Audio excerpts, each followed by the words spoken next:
Hi, this time we will discuss the plot of the film The Chase, 1994, Buddy, now let her go, okay? We're just talking. about Jack Hammond, who escapes from prison after being accused of a crime he did not commit. During his escape, he kidnaps Natalie Voss, the daughter of one of the richest men in Texas. Their chase is broadcasted live by the media, becoming a national spectacle filled with tension, social commentary, and surprises. Here's the plot. Jack stops at a gas station in a silver 1989 Volkswagen Rabbit and enters a convenience store. He buys candy and a lottery ticket, then makes brief eye contact with a woman who is looking at a magazine. At that moment, two police officers enter the store, making Jack nervous. However, due to an issue with the cash register, the woman and the police officers end up in line in front of Jack, delaying his departure. The police received a report that a 1989 Volkswagen Rabbit had been stolen and immediately suspected Jack, so that to escape, Jack grabbed Natalie and pretended to have a gun by pressing the candy bar against her back. He orders the cashier to take the police gun and hand it to him. After receiving the gun, Jack swaps the candy bar for a real pistol, orders everyone to get down, then escapes with Natalie in the stolen car.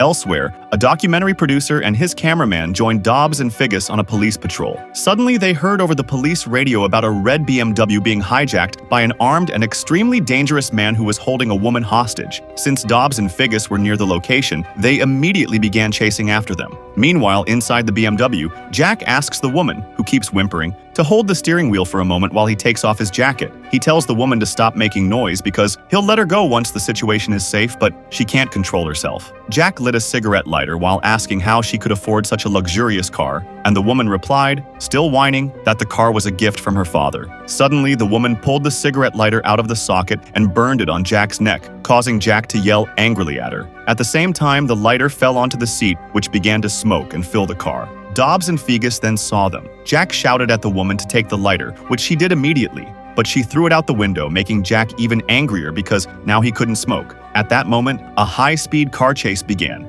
Dobbs commented for the documentary that if they lost the BMW, Natalie might not survive. In the middle of the chase on a narrow road, the producer asked Dobbs and Figgis what they like about being police officers. Dobbs answers that the job makes him feel like a combination of Bruce Springsteen and Sylvester Stallone, making the producer smile. Back in the BMW, the woman tells Jack that she is car sick and feels like vomiting, and asks Jack to slow down. But Jack explains that he can't slow down while being chased by the police and tells her to stick her head out the window. The woman complies, then vomits, splattering the car driven by Dobbs and Figgis. Figgis requests backup, but is told that most of the patrol cars are at the funeral of a captain. Meanwhile, at the police station, Chief Boyle is informed that the car belongs to Miss Natalie Voss, the only daughter of Dalton Voss, the richest man in California. Chief Boyle immediately shouts that there should have been 20 cars in pursuit and orders the cars from the funeral to be deployed immediately. Dobbs tells the producer that they've found a golden moment. While in the car, Jack tells Natalie that they're going to flee to Mexico, while Natalie screams, begging to be released. They speed down the highway, making Dobbs furious as the situation grows more dangerous. Additionally, a news reporter witnessing the chase from a helicopter begins broadcasting live. Suddenly, they pass a swaying medical school truck, causing bodies to fall onto the road, one of which lands on Dobbs' car, which Figgis then tries to remove. Natalie screams intermittently, and each time she does, Jack nearly has a heart attack. Natalie then asks Jack to put away his gun, but Jack refuses, even though he explains that he's actually a nice guy when he's not armed. But Natalie doesn't believe him. A police helicopter joins the chase, and Jack can't believe why his life always ends up in such chaos. You're traveling along the 5. Natalie says maybe Jack created the chaos himself. Jack suggests they get to know each other. Then he mentions his name is Jack. Chase unfold live. But Natalie refuses to reveal her name unless Jack puts away his gun. Finally, Jack complies, and Natalie tells him her name is Natalie Voss. Jack was shocked to realize that the police would think he had kidnapped Natalie for ransom from Dalton Voss, but Natalie didn't believe that Jack didn't know who she was. In panic, Jack tried to convince himself that he hadn't kidnapped anyone, but Natalie reminded him that she was still being held hostage. Meanwhile, news reports stated that Natalie was inside the car, and the kidnapping might be for ransom. Dalton Voss arrived at the police station with his new wife, and he was angry with Chief Boyle. After that, they find a recording of Jack and learn that he was sentenced to armed bank robbery before escaping. Upon hearing this, Dobbs and Figgis consider the situation dire, while the documentary producer sees it as a great opportunity. The police describe Jack as crazy and dangerous, especially when Jack sees the police draw their weapons. He shoots the tires of the patrol car, causing it to flip over, leading the news to speculate that Jack might be a former Marine due to the accuracy of his shots. In reality, Jack was startled because his gun went off accidentally. He then tells Natalie that he hates violence, but Natalie sees it as the definition of violence. Jack shouts that he was pushed into violence, not someone who enjoys it, prompting Natalie to ask who Jack really is.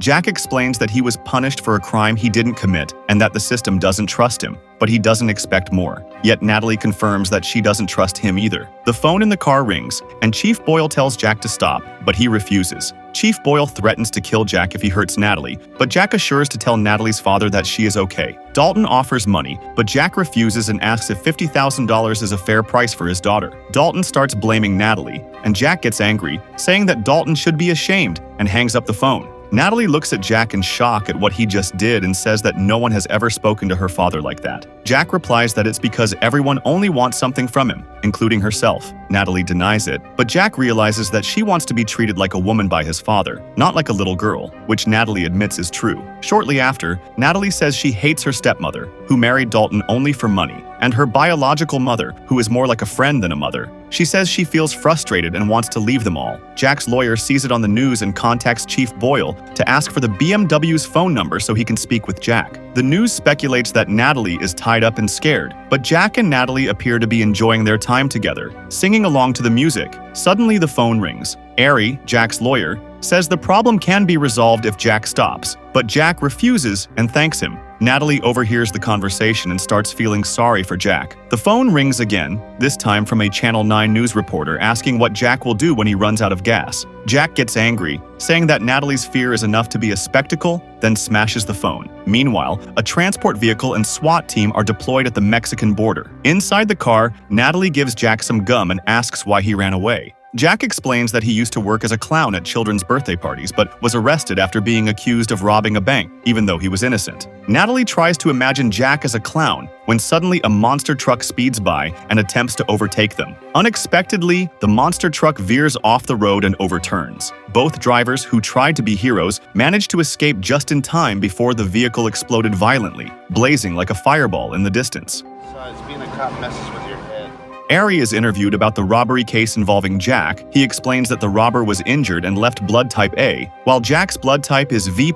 However, since the blood samples were collected incorrectly, the court ruled it inadmissible as evidence. Inside the car, Natalie asks Jack when he was sentenced, and Jack answers softly that it was yesterday. Natalie realizes that's why Jack stole the car and fled. She says she now believes his story. Meanwhile, Dobbs continues talking to the producer, claiming he's almost telepathic and can catch criminals before they act. Figgis stared at Dobbs as if he were crazy. Suddenly, a news van stopped beside the BMW to check on Natalie, but the cameraman accidentally dropped his camera when the driver made a sudden maneuver to avoid a collision. Natalie tells Jack that all her boyfriends end up as losers and she feels like a mess. Jack assures her that he can tell Natalie is an educated woman just from the way she looked at him at the gas station. He recalls their first interaction and mentions that Natalie squeezed the gun too hard, even though it was just a chocolate bar. They then laugh and share the chocolate together. The news notes how scared Natalie must have been in the car, while in fact she gently tends to Jack's burn on his neck while apologizing. Natalie then revealed that she had never met someone like Jack before. She asked if Jack was married or had a girlfriend, and Jack shook his head and replied that he had no one.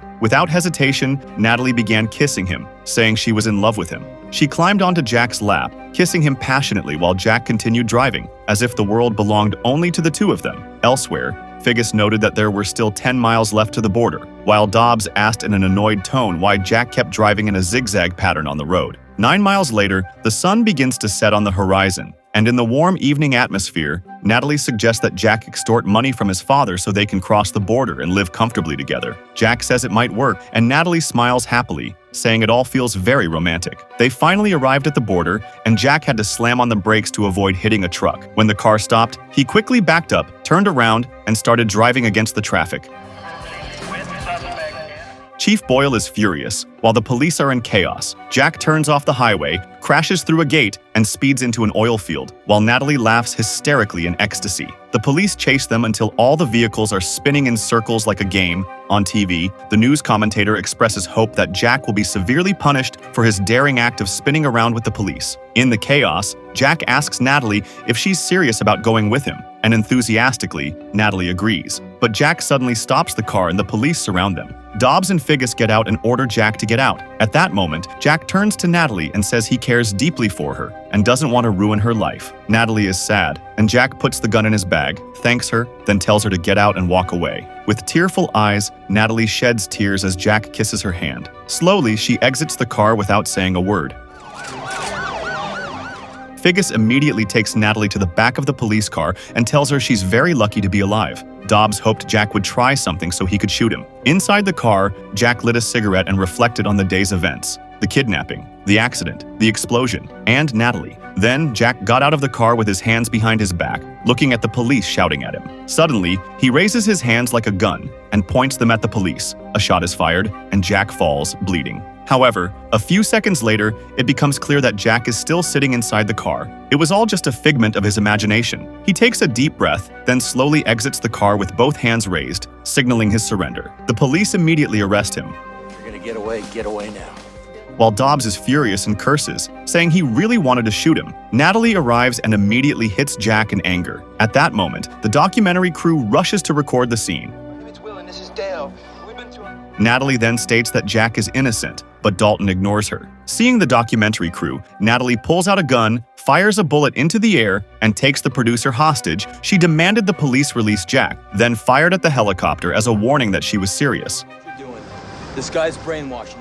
The police eventually surrendered, reluctantly unlocking Jack's handcuffs. After that, both of them ran toward the news station's helicopter, hijacked it, and flew away. Dalton can only stand there, completely frozen, watching them take off, while Ari, Jack's lawyer, laughs hysterically as the chaos is broadcast live on television. In the final scene, Jack and Natalie are sunbathing on a Mexican beach, enjoying their new life free from pursuit. Their story is one of escape, trust, and courage. From the police chase to the beach, they chose to trust each other and live freely, finding new meaning in freedom and love.